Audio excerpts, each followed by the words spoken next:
প্রতি বছরই আগরতলার নিম্ন যে জায়গাগুলি আছে সেগুলিতে হাওড়ার জল আসে, প্লাস যদি বেশি বৃষ্টি হয় তখন এটা হয়। আর জল নিকাশনের জন্য এই সরকার কাজ করছে, প্রশাসন সঠিকভাবে মানুষের যে যে কাজগুলো করা সেগুলো করছে। আমি আজকে ঋষি কলোনি এখন এসেছি, ও তারপরে আরও 4-5টা জায়গাতে যাব। তো মানুষ এখান থেকে এখন যাওয়ার সময় হয়ে আসছে, তো যাওয়ার সময় যাতে 2-4 দিনের ডাল, চাল, আলু এগুলো থাকে তার একটা ব্যবস্থা করে আমি ব্যক্তিগতভাবে দিচ্ছি, যে এরা বাড়িতে নিয়ে যা 2-4টা দিন গিয়ে এইখানে যারাই আছে তারা দিনে কাজ করে খায়। তো এরা বাড়িতে গিয়ে বাড়িটা পরিষ্কার পরিচ্ছন্ন করতে হবে, তার সময় 3-4 দিন কাজ করতে পারবে।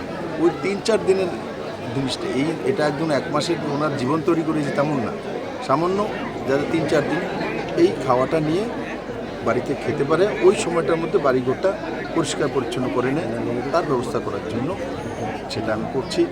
আর প্রশাসন বাকি সব ব্যবস্থা করছে। আপনারা দেখেছেন রামকৃষ্ণ মিশন থেকে সকাল থেকে এখানে ওষুধপত্রাদির ব্যবস্থা স্বয়ং মহারাজজি এসছে।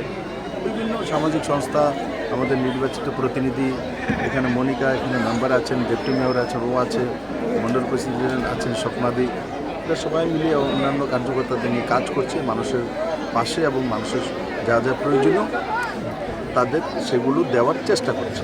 বন্যা পরিস্থিতির পর দেখা যায় যে বাড়ি করে একটা মানে স্যানিটাইজেশন বা প্রবলেম থাকে, তাই জন্য নানা রোগ একটা প্রাদুর্ভাব দেখা যায়। এগুলো কী বলবো? এগুলো আমি চিফ সেক্রেটারির সঙ্গে কথা বলেছি, মুখ্যমন্ত্রীর সঙ্গে আমার কথা হয়েছে, এগুলো প্রশাসন থেকে ব্যবস্থা অলরেডি করা হচ্ছে। কারণ আমাদের জানা আছে যে জলের পরে বাড়িতে যাওয়ার পর মানে আপনার ডায়রিয়া হওয়ার প্রবণতা থাকে, কারণ সব জায়গাতে জল ঢুকে গেছে।